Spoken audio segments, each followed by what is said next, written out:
नमस्कार दोस्तों, स्वागत है आपका मेरे YouTube चैनल पर। और आज मैं आपके लिए मुंशी प्रेमचंद जी द्वारा रचित बहुत ही अच्छी कहानी लेकर आई हूँ, ईश्वरीय न्याय। तो शुरू करते हैं। कानपुर जिले में पंडित भृगुदत्त नामक एक बड़े जमींदार थे।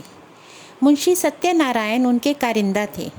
वे बड़े स्वामी भक्त और सच्चरित्र मनुष्य थे। लाखों रुपए की तहसील और हजारों मन अनाज का लेन देन उनके हाथों में था, पर कभी उनकी नीयत डामाडोल न होती। उनके सुप्रबंध से रियासत दिनों दिन उन्नति करती जाती थी। ऐसे कर्तव्यपरायण सेवक का जितना सम्मान होना चाहिए उससे अधिक ही होता था। दुख सुख के प्रत्येक अवसर पर पंडित जी उनके साथ बड़ी उदारता से पेश आते। धीरे धीरे मुंशी जी का विश्वास इतना बढ़ा कि पंडित जी ने हिसाब किताब को समझना भी छोड़ दिया। संभव है उनसे आजीवन इसी तरह निभ जाती, पर भावी प्रबल है। प्रयाग में कुंभ लगा तो पंडित जी भी स्नान करने गए। वहाँ से लौटकर फिर वे घर न आए। मालूम नहीं किसी गड्ढे में फिसल गए या कोई जल जंतु उन्हें खींच ले गया। उनका कुछ पता न चला। अब मुंशी सत्यनारायण के अधिकार और भी बढ़े। एक हतभागिनी विधवा और 2 छोटे छोटे बच्चों के सिवा पंडित जी के घर में और कोई न था। अंत्येष्टि क्रिया से निवृत्त होकर एक दिन शोकातुर पंडितायन ने उन्हें बुलाया और रोकर कहा, लाला, पंडित जी हमें मझधार में छोड़कर सुरपुर को सिधार गए। अब ये नैया तुम ही पार लगाओगे तो लग सकती है। यह सब खेती तुम्हारी लगाई हुई है, इसे तुम्हारे ही जिम्मे छोड़ती हूँ। ये तुम्हारे बच्चे हैं, इन्हें अपनाओ। जब तक मालिक जिए तुम्हें अपना भाई समझते रहे। मुझे विश्वास है तुम उसी तरह इस भार को भी संभाले रहोगे। सत्यनारायण ने रोते हुए जवाब दिया, भाभी, भैया क्या उठ गए, मेरे तो भाग्य ही फूट गए। नहीं तो मुझे आदमी बना देते। मैं उन्हीं का नमक खाकर जिया हूँ और उन्हीं की चाकरी में मरूंगा भी। आप धीरज रखें, किसी प्रकार की चिंता न करें। मैं जीते जी आपकी सेवा से मुंह न मोड़ूंगा। आप केवल इतना कीजिएगा कि मैं जिस किसी की शिकायत करूं उसे डांट दीजिएगा, नहीं तो ये लोग सिर चढ़ जाएंगे। इस घटना के बाद कई वर्षों तक मुंशी जी ने रियासत को संभाला। वे अपने काम में बड़े कुशल थे। कभी एक कौड़ी का भी बल नहीं पड़ा। सारे जिले में उनका सम्मान होने लगा। लोग पंडित जी को भूल सा गए। दरबारों और कमेटियों में वे सम्मिलित होते। जिले के अधिकारी उन्हीं को जमींदार समझते। अन्य रईसों में उनका आदर था। पर मान वृद्धि की महंगी वस्तु है और भान कुंवरी अन्य स्त्रियों के सदृश पैसे को खूब पकड़ती। वह मनुष्य की मनोवृत्तियों से परिचित न थी। पंडित जी हमेशा लाला जी को इनाम इकराम देते रहते थे। वे जानते थे ज्ञान के बाद ईमान का दूसरा स्तंभ अपनी सुदशा है। इसके सिवा वे खुद भी कभी कागजों की जांच कर लिया करते थे, नाम मात्र को ही सही। पर इस निगरानी का डर ज़रूर बना रहता था, क्योंकि ईमान का सबसे बड़ा शत्रु अवसर है। भान कुमारी इन बातों को नहीं जानती थी।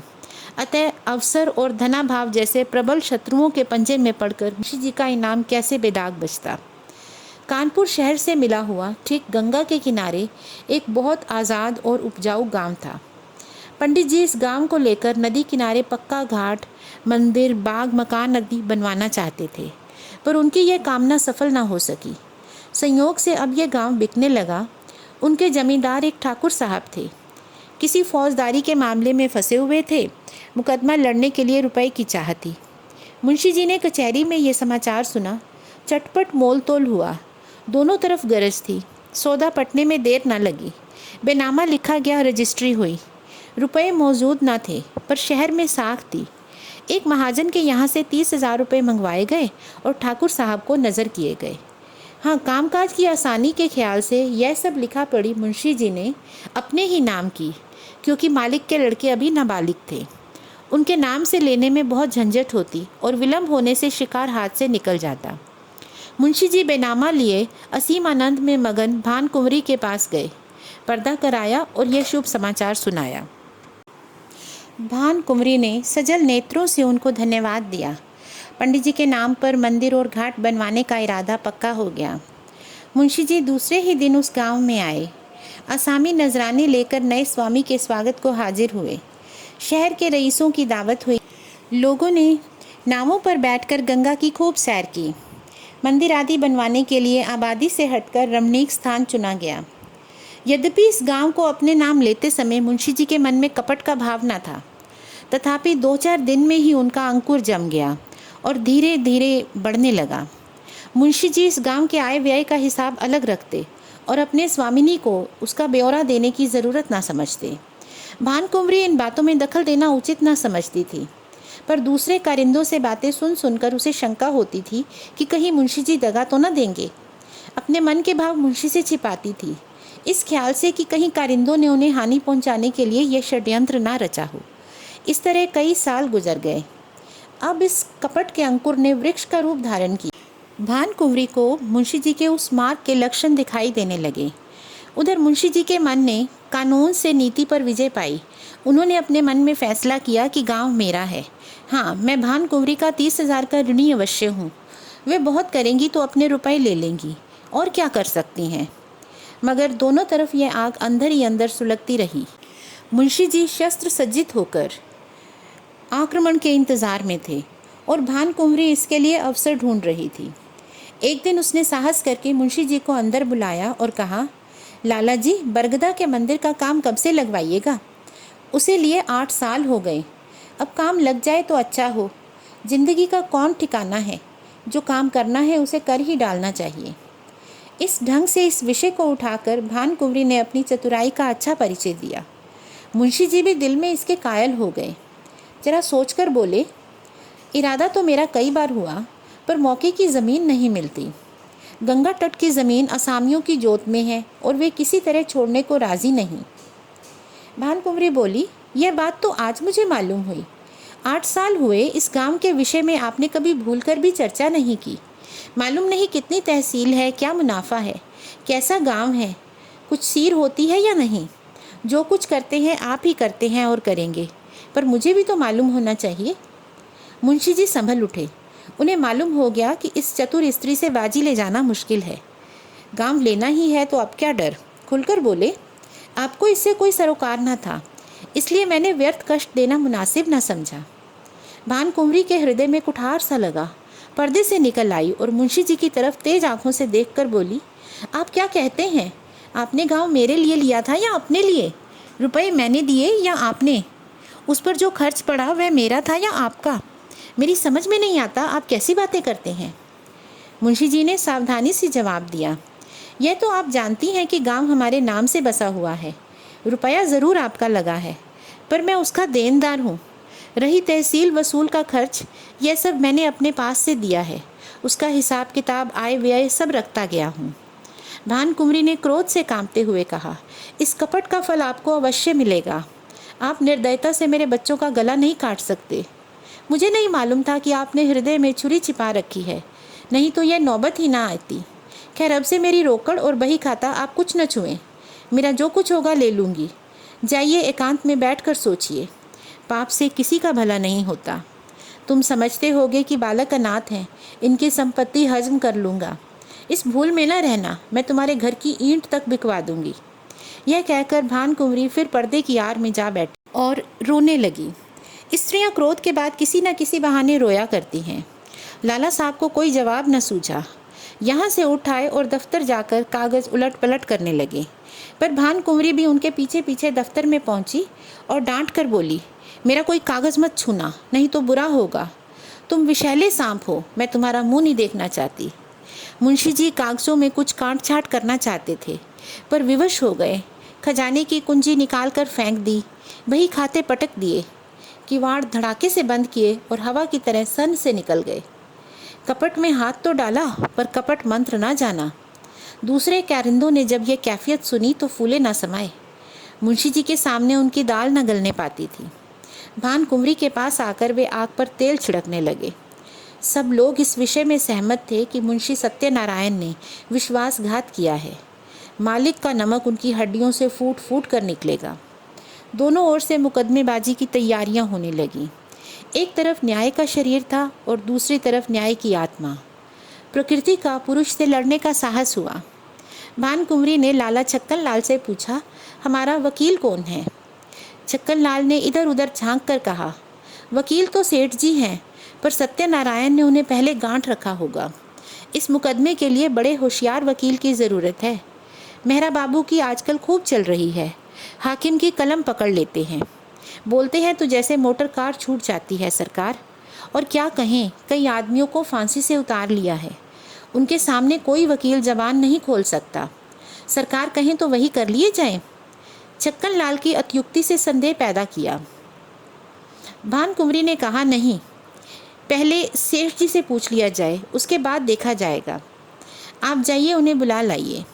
छक्कन लाल अपनी तकदीर को ठोंकते हुए सेठ जी के पास गए। सेठ जी पंडित भृगुदत्त के जीवन काल से ही उनके कानून संबंधी सब काम किया करते थे। मुकदमे का हाल सुना तो सन्नाटे में आ गए। सत्यनारायण को वह बड़ा नेक नियत आदमी समझते थे। उनके पतन से बड़ा खेद हुआ। उसी वक्त आए। भानकुँवरी ने रो रो कर उनसे अपनी विपत्ति की कथा कही और अपने दोनों लड़कों को उनके सामने खड़ा करके बोली, आप इन अनाथों की रक्षा मैं आपको सौंपती हूँ। सेठ जी ने समझौते की बात छेड़ी और बोले, आपस की लड़ाई अच्छी नहीं। भानकुँवरी ने कहा, अन्यायी के साथ लड़ना अच्छा है। सेठ जी ने फिर कहा, पर हमारा पक्ष निर्बल है। भानकुँवरी फिर पर्दे से निकल आई और विस्मित होकर बोली, क्या हमारा पक्ष निर्बल है? दुनिया जानती है कि गांव हमारा है, उसे हमसे कौन ले सकता है। नहीं, मैं सुलह कभी ना करूँगी। आप कागजों को देखें, मेरे बच्चों की खातिर यह कष्ट उठाएं। आपका परिश्रम निष्फल न जाएगा। सत्यनारायण की नीयत पहले खराब ना थी। देखिए, जिस मिति में गांव लिया गया उस मिति में 30,000 का क्या खर्च दिखाया गया है। अगर उसने अपने नाम उधार लिखा है तो देखिए वार्षिक सूद चुकाया है या नहीं। ऐसे नर पिशाच से मैं कभी सुलह ना करूँगी। सेठ जी ने समझ लिया इस समय समझाने बुझाने का कुछ काम ना होगा। कागजात देखे, अभियोग चलाने की तैयारियां होने लगी। मुंशी सत्यनारायण खिसियाए हुए अपने मकान पहुँचे। लड़के ने मिठाई मांगी, उसे पीटा। स्त्री पर इसलिए बरस पड़े कि उसने क्यों लड़के को उनके पास जाने दिया। फिर अपनी वृद्धा माता को डांट कर कहा, तुमसे इतना भी नहीं हो सकता कि जरा लड़के को बहलाओ। एक तो मैं दिन भर का थका मांदा घर आऊँ और फिर लड़के को खिलाऊँ। मुझे दुनिया में ना कोई और काम है ना धंधा। इस तरह घर में बावेला मचाकर बाहर आए और सोचने लगे, मुझसे बड़ी भूल हुई। मैं कैसा मूर्ख हूँ। और इतने दिन तक सारे कागज पत्र अपने हाथ में थे। चाहता तो कुछ भी कर सकता था, पर हाथ धरे बैठे रहा। आज सिर पर आ पड़ी तो सूझी। मैं चाहता तो सभी बही खाते नए बना सकता था, जिसमें उस गांव का और रुपए का जिक्र ही ना होता। पर मेरी मूर्खता के कारण घर में आई हुई लक्ष्मी रूठी जाती है। मुझे क्या मालूम था कि वह चुड़ैल मुझसे इस तरह पेश आएगी और कागजों में हाथ तक न लगाने देगी। इसी उधेड़ बुन में मुंशी जी एकाएक उछल पड़े। एक उपाय सूझ गया। क्यों ना कार्यकर्ताओं को मिला लूँ। यद्यपि मेरी सख्ती के कारण वे सब मुझसे नाराज थे और इस समय सीधे बात भी ना करेंगे, तथापि उनमें ऐसा कोई भी नहीं जो प्रलोभन से मुट्ठी में ना आ जाए। हाँ, इसमें रुपए पानी की तरह बहाने पड़ेंगे। और इतना रुपया आएगा कहाँ से? हाय दुर्भाग्य! 2-4 दिन पहले चेत गया होता तो कोई कठिनाई ना होती। क्या जानता था कि वह डायन इस तरह वज्र प्रहार करेगी। बस अब एक ही उपाय है, किसी तरह कागजात गुम कर दूं। बड़ा जोखिम का काम है, पर करना पड़ेगा। दुष्कामनाओं के सामने एक बार सिर झुकाने पर फिर संभलना कठिन हो जाता है। पाप के अथाह दलदल में जहाँ एक बार गिर पड़े तो फिर प्रति क्षण नीचे ही चले जाते हैं। मुंशी सत्यनारायण सा विचारशील पुरुष इस समय इस फिक्र में था, कैसे सेंध लगा पाऊँ। मुंशी जी ने सोचा, क्या सेंध लगाना आसान है? इसके वास्ते कितनी चतुरता, कितना साहब, कितनी बुद्धि, कितनी वीरता चाहिए। कौन कहता है कि चोरी करना आसान काम है। मैं जो कहीं पकड़ा गया तो मरने के सिवा और कोई मार्ग ना रहेगा। बहुत सोचने विचारने पर भी मुंशी जी को अपने ऊपर ऐसा दुस्साहस करने का विश्वास न हो सका। हाँ, इससे सुगम एक दूसरी तदबीर नज़र आई। क्यों ना दफ्तर में आग लगा दूँ। एक बोतल मिट्टी का तेल और दिया सलाई की ज़रूरत है। किसी बदमाश को मिला लूँ, मगर यह क्या मालूम वही उस कमरे में रखी हैं या नहीं। चुड़ैल ने उसे ज़रूर अपने पास रख लिया होगा। नहीं, आग लगाना गुनाह, बेइज्जत होगा। बहुत देर मुंशी जी करवटें बदलते रहे, नए नए मंसूबे सोचते, पर फिर अपने ही तर्कों से काट देते। वर्षा काल में बादलों की नई नई सूरतें बनती और हवा के वेग से बिगड़ जाती। वही दशा इस समय उनके मंसूबों की हो रही थी। पर इस मानसिक अशांति में भी एक विचार पूर्ण रूप से स्थिर था। किसी तरह इन कागजात को अपने हाथ में लाना चाहिए। काम कठिन है माना, पर हिम्मत ना थी तो रार क्यों मोल ली। क्या 30,000 की जायदाद दाल भात का कौर है। चाहे जिस तरह हो, चोर बने बिना काम नहीं चल सकता। आखिर जो लोग चोरियां करते हैं वे भी तो मनुष्य ही होते हैं। बस एक छलांग का काम है। अगर पार हो गए तो राज करेंगे, गिर पड़े तो जान से हाथ धोएंगे। रात के 10 बज गए। मुंशी सत्यनारायण कुंजियों का एक गुच्छा कमर में दबाए घर से निकल पड़े। द्वार पर थोड़ा सा पुआल रखा हुआ था। उसे देखते ही चौंक पड़े, मानो डर के छाती धड़कने लगी। जान पड़ा कि कोई छिपा बैठा है। कदम रुक गए। पुआल की ओर ध्यान से देखा, उसमें बिल्कुल हरकत ना हुई। तब हिम्मत बांधी और आगे बढ़े। मन को समझाने लगे, मैं भी कैसा मूर्ख हूँ। अपने द्वार पर किसका डर, और सड़क पर भी मुझे किसका डर है। मैं अपनी राह जानता हूँ। कोई मेरी तरफ तिरछी आंख से भी नहीं देख सकता। हाँ, जब मुझे सेंध लगाते देख ले या पकड़ ले, तब अलबत्ते डरने की बात है। तिस पर भी बचाव की युक्ति निकल सकती है। अकस्मात उन्होंने भानकुंवरी के एक चपरासी को आते हुए देखा। कलेजा धड़क उठा। लपक कर एक अंधेरी गली में घुस गए। बड़ी देर तक वहाँ खड़े रहे, जब तक कि वह आंखों से ओझल ना हो गया।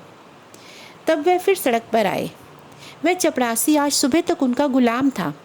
उसे उन्होंने कितनी ही बार गालियाँ दी थीं, लातें मारी थीं, पर आज उसे देखकर उनके प्राण सूख गए। फिर उन्होंने तर्क की शरण ली। मैं मानो भंग खाकर आया हूँ। इस चपरासी से इतना डरा मानो वह मुझे देख लेता तो जाने मेरा क्या कर सकता था। हजारों आदमी रास्ता चल रहे हैं, उन्हीं में से एक मैं भी हूँ। क्या वह अंतर्यामी है, सबके दिल का हाल जानता है।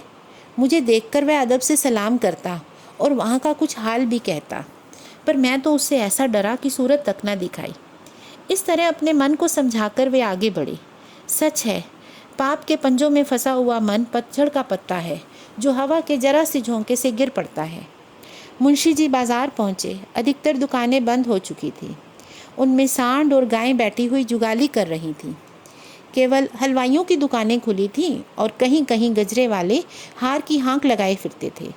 सब हलवाई मुंशी जी को पहचानते थे, अतः मुंशी जी ने सिर झुका लिया। कुछ चाल बदली और लपकते हुए चले। एकाएक उन्हें एक बग्घी आती दिखाई दी। वह सेठ वल्लभ दास सवकील की बग्घी थी। इसमें बैठकर हजारों बार सेठ जी के साथ वह कचहरी गए थे, लेकिन आज वह बग्घी कालदेव के समान मालूम हुई। फौरन एक खाली दुकान पर चढ़ गए। वहाँ विश्राम करने वाले सांड ने समझा कि वे उसे पदच्युत करने आए हैं। माथा झुकाए फुंकारता हुआ उठ बैठा, पर इसी बीच में बग्घी निकल गई और मुंशी जी की जान में जान आई। अब कि उन्होंने तर्क का आश्रय ना लिया, समझ गए कि इस समय इससे कोई लाभ नहीं। खैरियत यह हुई कि वकील ने देखा नहीं। यह एक घाघ है, मेरे चेहरे से ताड़ जाता। कुछ विद्वानों का कथन है कि मनुष्य की स्वाभाविक प्रवृत्ति पाप की ओर होती है, पर यह कोरा अनुमान ही अनुमान है, अनुभव सिद्ध बात नहीं। सच बात तो यह है कि मनुष्यता स्वभावतः पाप भीरू होता है, और हम प्रत्यक्ष देख रहे हैं कि पाप से उसे कैसी घृणा होती है। एक फलांग आगे चलकर मुंशी जी को एक गली मिली। वह भानकुंवरी के घर का रास्ता था। धुंधली सी लालटेन जल रही थी। जैसा मुंशी जी ने अनुमान किया था, पहरेदार का पता न था। अस्तबल में चमारों के यहाँ नाच हो रहा था। कई चमारी ने बनाव सिंगार करके नाच रही थी। चमार मृदंग बजा बजा कर गाते थे। नाहीं धरे श्याम घेर आए बदरा, सोवत रहूं सपन एक देखूं रामा, खुल गई नींद दरक गए कजरा, नाहीं घरे श्याम घर आए बदरा। दोनों पहरेदार वहीं तमाशा देख रहे थे। मुंशी जी दबे पांव लालटेन के पास गए और जिस तरह बिल्ली चूहे पर झपटती है, उसी तरह उन्होंने झपट कर लालटेन को बुझा दिया। एक पड़ाव पूरा हो गया, पर वे उस कार्य को जितना दुष्कर समझते थे उतना न जान पड़ता था। हृदय कुछ मजबूत हुआ। दफ्तर के बरामदे में पहुंचे और खूब कान लगाकर आहट ली। चारों ओर सन्नाटा छाया हुआ था। केवल चमारों का कोलाहल सुनाई देता था। इस समय मुंशी जी के दिल में धड़कन थी, पर सिर पर धम धम धम सुनाई हो रहा था। हाथ पर कांप रहे थे। सांस बड़े वेग से चल रही थी। शरीर का एक एक रोम, आँख और कान बना हुआ था। वे सजीवता की मूर्ति हो रहे थे।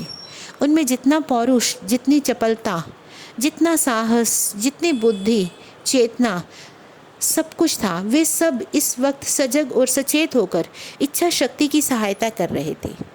दफ्तर के दरवाजे पर वही पुराना ताला लगा हुआ था। इसकी कुंजी आज वो बहुत तलाश करके बाजार से लाए थे। ताला खुल गया। किवाड़ों ने बहुत दबी जबान से प्रतिरोध किया। इस पर किसी ने ध्यान न दिया। मुंशी जी दफ्तर में दाखिल हुए। भीतर चिराग जल रहा था। मुंशी जी को देखकर उसने एक दफ़े सिर हिलाया, मानो उन्हें भीतर आने से रोका हो। मुंशी जी के पैर थर-थर काँप रहे थे।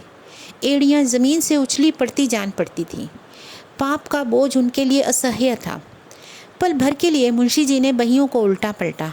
लिखावट उनकी आंखों में तैर रही थी। इतना अवकाश कहाँ था कि ज़रूरी कागजात छांट लेते। उन्होंने सारी बहियों को समेट कर एक गट्ठड़ बनाया और सिर पर रखकर तीर के समान कमरे से बाहर निकल आए। उस पाप की गठड़ी को लादे वह एक अंधेरी गली से गायब हो गए। तंग, अंधेरी, दुर्गंधपूर्ण, कीचड़ से भरी हुई गलियों में वह नंगे पांव स्वार्थ, लोभ और कपट का बोझ लिए चले जाते थे, मानो पापमय आत्मा नरक की गलियों में बही जाती हो। बहुत दूर भटकने के बाद वे गंगा किनारे पहुँचे। जिस तरह कलुषित हृदयों में कहीं कहीं धर्म का धुंधला प्रकाश रहता है, उसी तरह नदी की काली सतह पर तारे झिलमिला रहे थे। तट पर कई साधु धूनी जमाए पड़े थे। ज्ञान की ज्वाला मन की तरह बाहर दहक रही थी।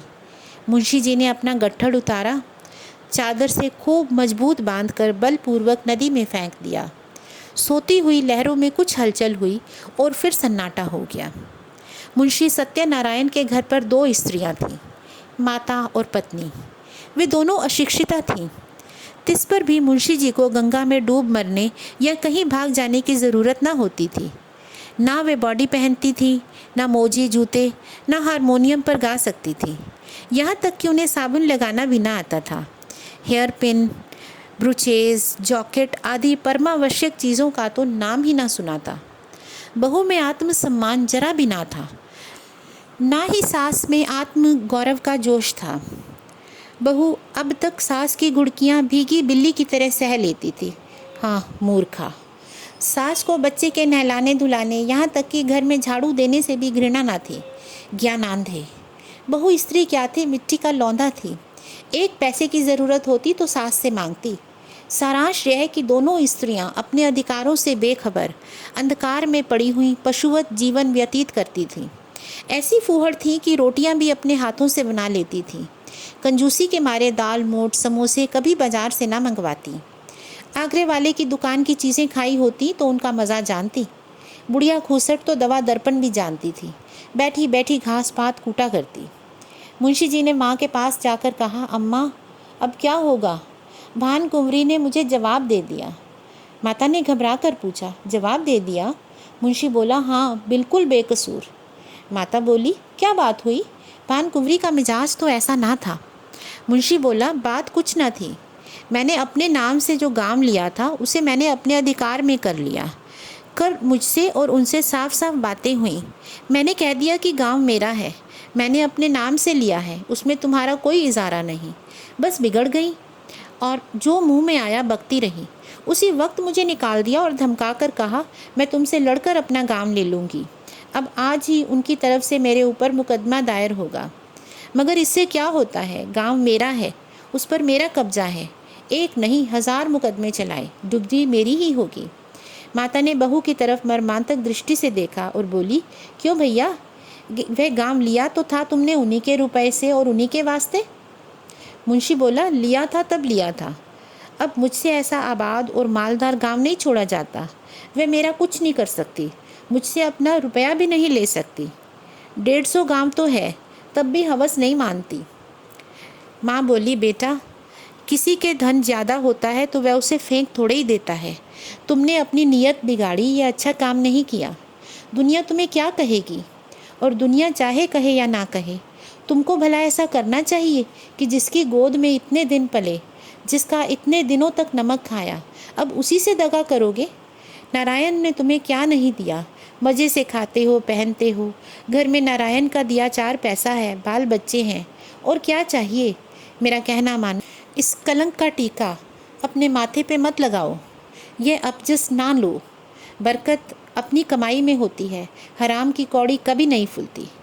मुंशी मुंह बनाकर बोले, ऐसी बातें बहुत सुन चुका हूँ। दुनिया उन पर चलने लगे तो सारे काम बंद हो जाएं। मैंने इतने दिनों उनकी सेवा की, मेरी ही बदौलत ऐसे ऐसे 4-5 गांव बढ़ गए। जब तक पंडित जी थे मेरी नीयत का मान था, मुझे आँख में धूल डालने की ज़रूरत ना थी। वे आप ही मेरी खातिर कर दिया करते थे। मगर उन्हें मरे हुए आज 8 साल हो गए। मगर मुसम्मात के एक बीड़े पान की कसम खाता हूँ, मेरी जात से उनको हज़ारों रुपए मासिक की बचत होती है। क्या उनको इतनी भी समझ ना थी कि यह बेचारा जो इतनी ईमानदारी से मेरा काम करता है, इस नफ़े में उसे भी कुछ मिलना चाहिए। ये कहकर ना दो, इनाम कहकर दो, किसी तरह तो दो। मगर वे तो समझती है मैंने इसे 20 रुपये महीने में मोल ले लिया। मैंने 8 साल तक सब किया।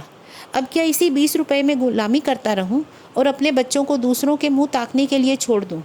अब मुझे यह अवसर मिला है, इसे क्यों छोड़ूं? जमींदारी की लालसा लिए क्यों मरूं? जब तक जीऊँगा खुद खाऊंगा, मेरे पीछे मेरे बच्चे चैन उड़ाएंगे। माता की आंखों में आंसू भर आए। बोली, बेटा मैंने तुम्हारे मुंह से ऐसी बातें कभी नहीं सुनी थी। तुम्हें क्या हो गया है? तुम्हारे आगे बाल बच्चे हैं, आग में हाथ न डालो। बहू ने सास की ओर देखकर कहा, हमको ऐसा धन न चाहिए, हम अपनी दाल रोटी में मगन हैं। मुंशी बोला, अच्छी बात है, तुम लोग दाल रोटी खाना, गाड़ा पहनना, मुझे अब हलवे पूरी की इच्छा है। माता बोली, यह अधर्म मुझसे न देखा जाएगा, मैं गंगा में डूब मरूंगी। पत्नी भी बोली, तुम्हें यह सब कांटा बोना है तो मुझे मायके भेज दो, मैं अपने बच्चों को लेकर इस घर में ना रहूंगी। मुंशी जी ने झुंझला कर कहा, तुम लोगों की बुद्धि तो भांग खा गई है। लाखों सरकारी नौकर दिन रात दूसरों का गला दबा दबा कर रिश्वतें लेते हैं और चैन करते हैं।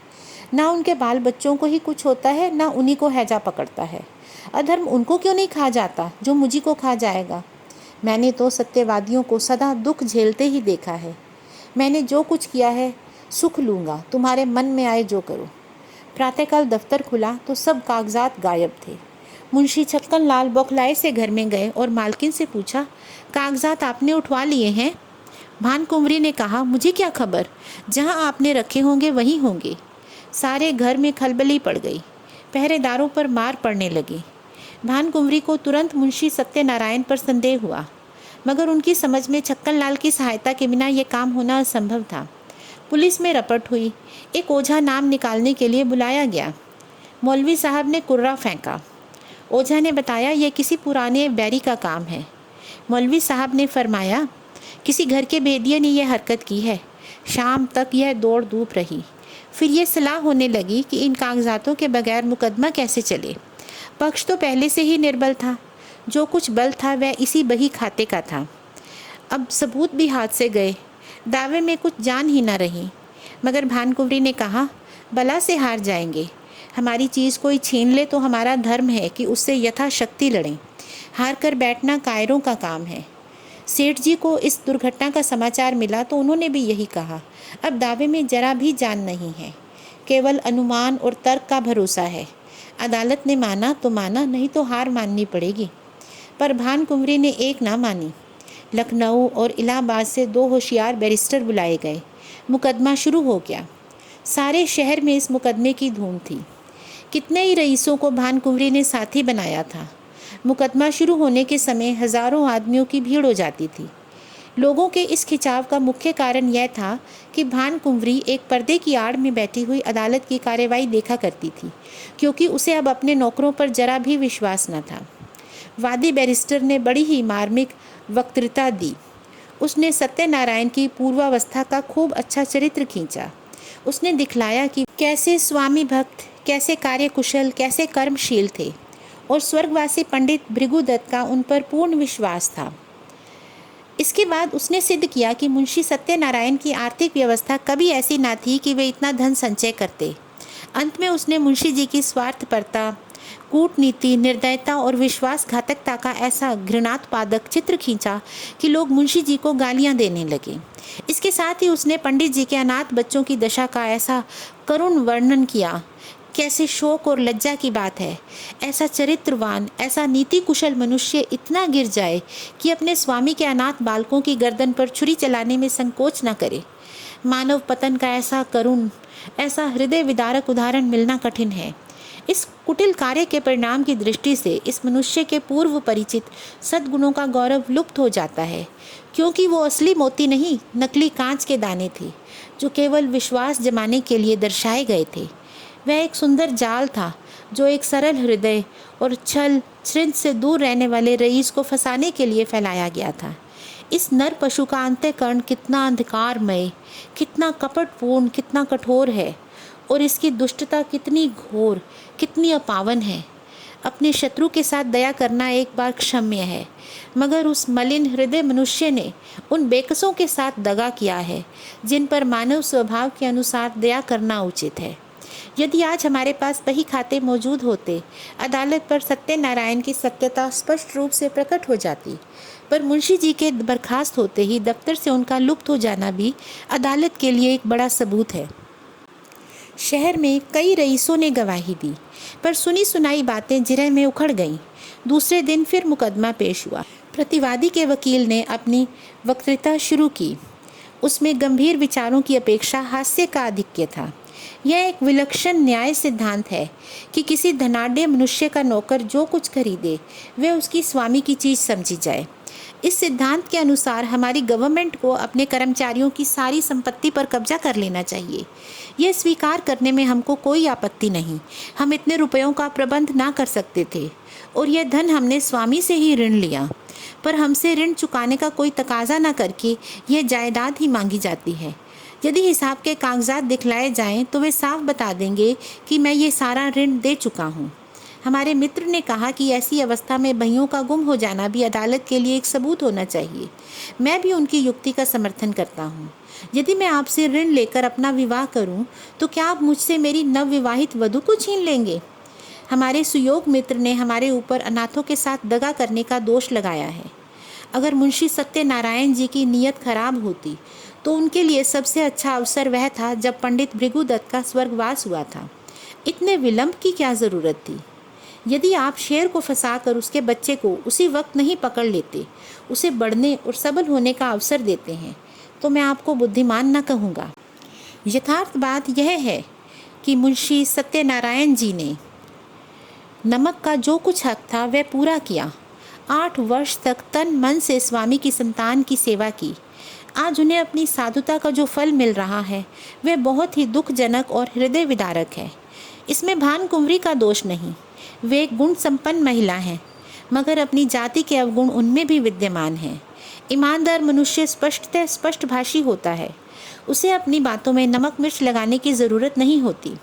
यही कारण है कि मुंशी जी के मृदुभाषी मातहतों को उन पर आक्षेप करने का मौका मिल गया। इस दावे की जड़ केवल इतनी ही है और कुछ नहीं। भानकुंवरी यहाँ उपस्थित है। क्या वे ये कह सकती हैं कि 60 वर्ष की मुद्दत में कभी इस गांव का जिक्र उनके सामने आया, कभी उसके हानि लाभ, आय व्यय, लेन देन की चर्चा उनसे की गई? मान लीजिए मैं गवर्नमेंट का मुलाजिम हूँ।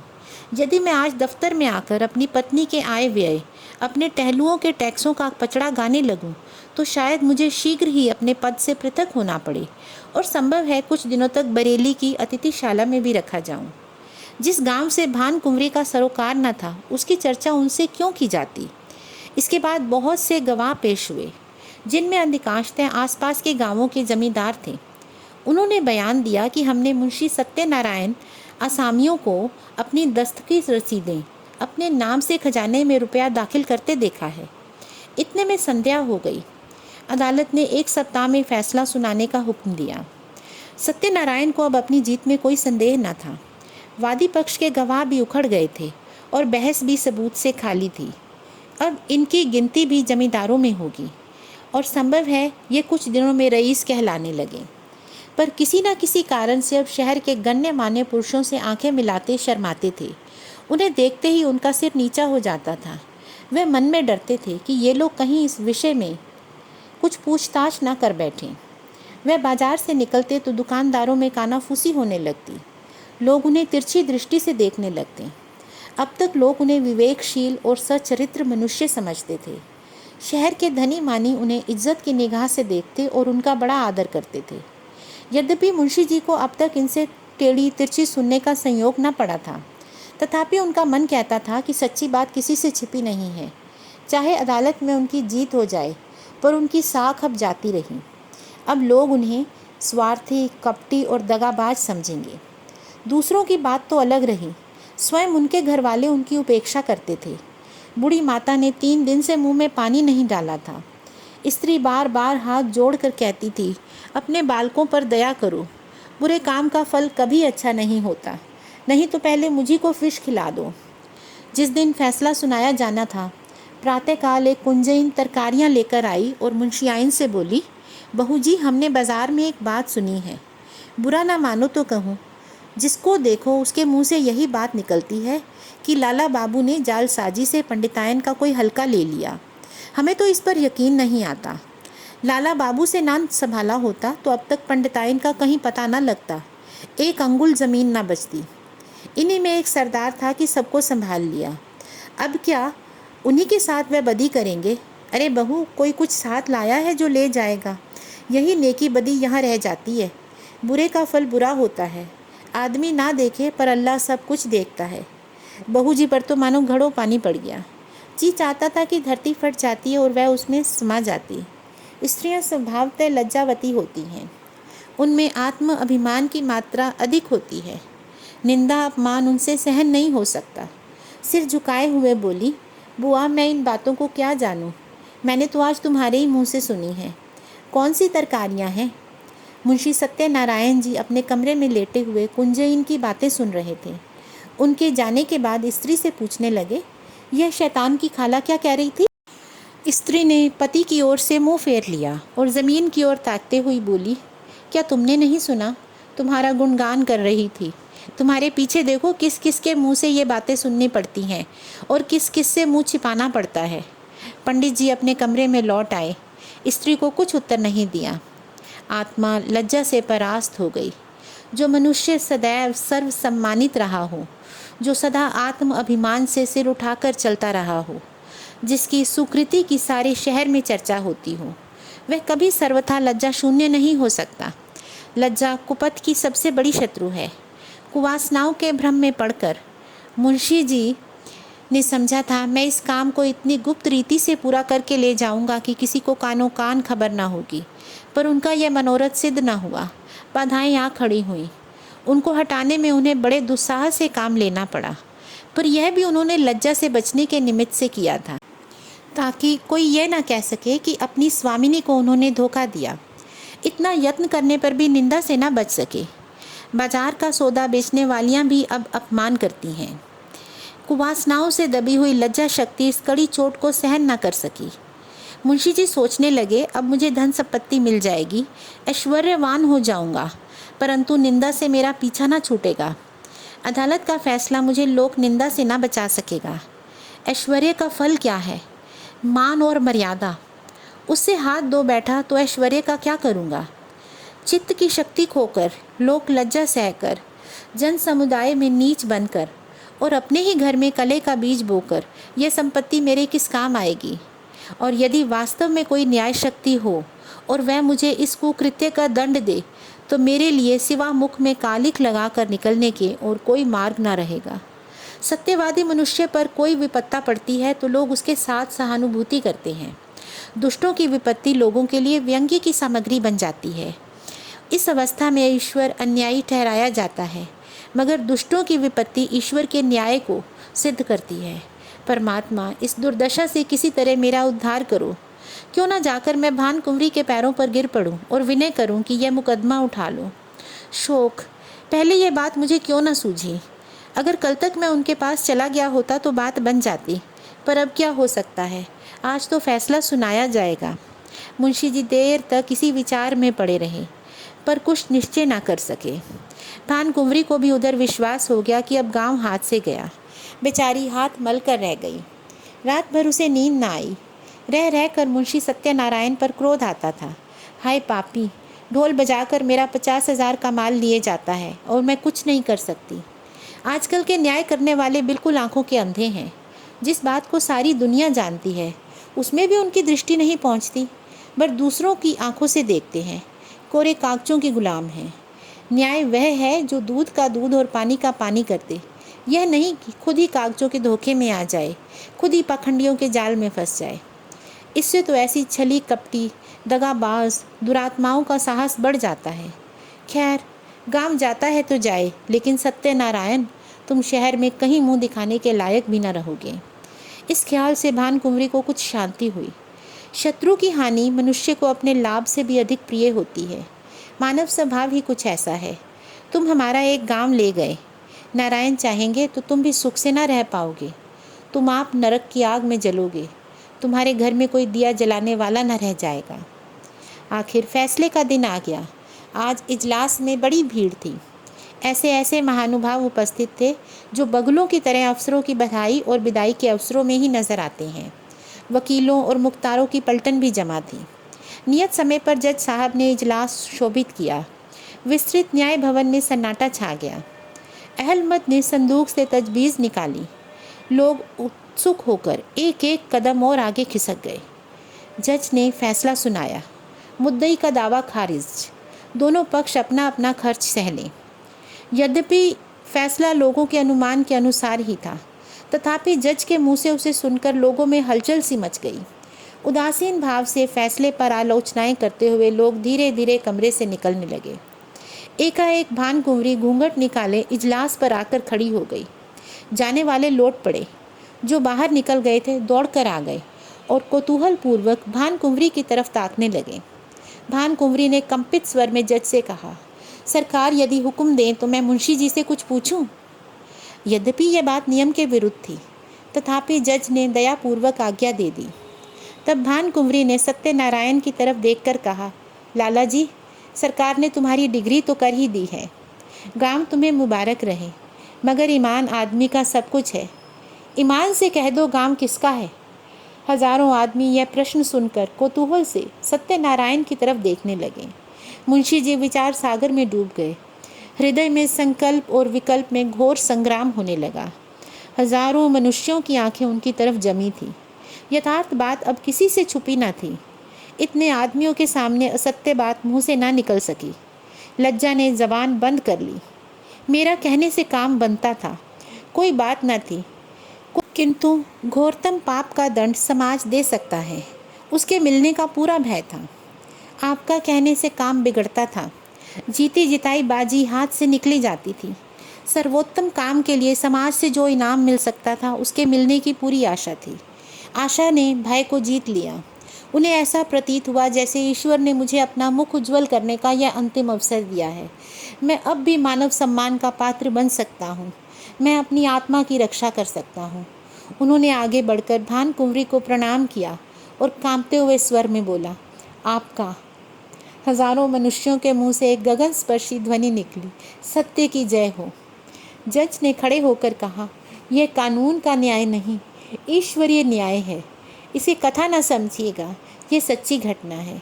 भानकुंवरी और सत्यनारायण आज भी जीवित हैं। मुंशी जी के इस नैतिक साहस पर लोग मुग्ध हो गए। मानवीय न्याय पर ईश्वरीय न्याय ने जो विलक्षण विजय पाई, इसकी चर्चा महीनों तक शहर में रही। भानकुंवरी मुंशी जी के घर गई, उन्हें मनाकर लाई, फिर अपना सारा कारोबार उन्हें सौंप दिया और कुछ दिनों उपरांत यह गांव उन्हीं के नाम हिब्बा कर दिया। मुंशी जी ने भी उसे अपने अधिकार में रखना उचित न समझा और कृष्णार्पण कर दिया। अब इसकी आमदनी दीन दुखियों और विद्यार्थियों की सहायता में खर्च होती है। तो दोस्तों, यह थी कहानी ईश्वरीय न्याय। इसमें मुंशी जी प्रेमचंद जी फिर से एक बार मानव स्वभाव की कमज़ोरियों के बारे में और उत्थान के बारे में बताते हैं। कई बार इंसान किसी समय में कमज़ोर पड़ जाता है। वह जल्दी से जल्दी फ़ायदा कमाना चाहता है और वह दूसरों को धोखा देने से भी बाज नहीं आता। लेकिन अपने चरित्र की उत्कृष्टता का ज्ञान उसे तब होता है जब वह ईश्वर के सम्मुख खड़ा होता है और जब वह अपने अंतर्मन में झांक कर देखता है तो उसे सच के सिवा कुछ भी नज़र नहीं आता। और यही इस कहानी के पात्रों के साथ भी हुआ। मुंशी जी ने चाहे कुछ समय के लिए लालच के वशीभूत होकर गांव अपने नाम कर लेना चाहा, लेकिन उस ईश्वर के आगे उनकी ज़बान न खुल सकी और उनके मुँह से सच ही निकला। और इस तरह से उन्होंने एक गांव को छोड़कर अपना सम्मान वापस पाना ही उचित समझा। यही वो कहानियाँ हैं दोस्तों जो हमें हमारे चरित्र निर्माण में सहायक होती हैं।